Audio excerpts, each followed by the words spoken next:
આમોદ તાલુકાના સરભાણ ગામે આવેલ આઈટીઆઈમાં છેલ્લા 7 મહિનાથી શિક્ષકો ગેરહાજર રહેતા શિક્ષણના અભાવના કારણે વિદ્યાર્થીઓમાં રોષ ફાટી નીકળ્યો હતો।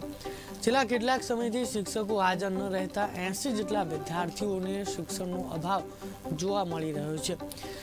છેલ્લા 7 મહિનાથી વિદ્યાર્થીઓને કંઈ પણ અભ્યાસ ન કરાવવામાં આવતો હોવાનો આક્ષેપ વિદ્યાર્થીઓ દ્વારા કરવામાં આવ્યો છે।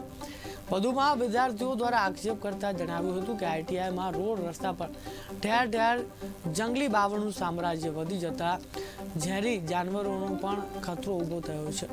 શૌચાલયની હાલત પણ અત્યંત બિસ્માર હાલતમાં જોવા મળી રહી છે। આપ જોઈ શકો છો તો આમોદમાં આઈટીઆઈમાં શિક્ષકોનો અભાવ જોવા મળ્યો। શિક્ષણના અભાવના કારણે વિદ્યાર્થીઓમાં રોષ વ્યાપ્યો છે। શૌચાલયની હાલત પણ બિસ્માર જોવા મળી રહી છે।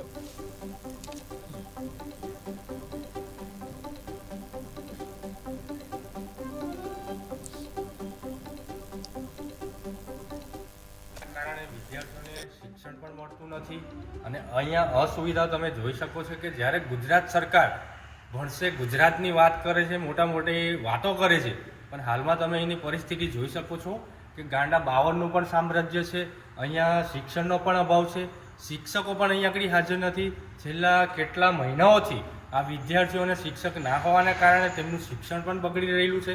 તેમના ભવિષ્યને શું આજે આઈટીઆઈના છોકરાઓને જો તમે અત્યાર સુધી ભણાવતા નથી, તેમને ટ્રાન્સફર કરવામાં આવે જેથી તેમનું ભવિષ્ય બગડે નહીં અને જો આવનારા સમયમાં વહેલી તકે આ નિરાકરણ કરવામાં નહીં આવે તો યુવા કોંગ્રેસ દ્વારા અમે મામલતદાર સાહેબ શ્રીથી લઈને કલેક્ટર સાહેબ સુધીને અમે રજૂઆત કરીશું ને આવેદનપત્ર આપીને આવ્યા આઈટીઆઈ 15 દિવસ પણ હાજરીને એવું પૂરતા હતા પછી છોડી દેતા હતા અડધો કલાકમાં બસ ખાલી અડધો કલાકની અંદર કલાક કોઈ ટાઈમ નહીં, મતલબ કે જ્યાં જવું હોય ત્યારે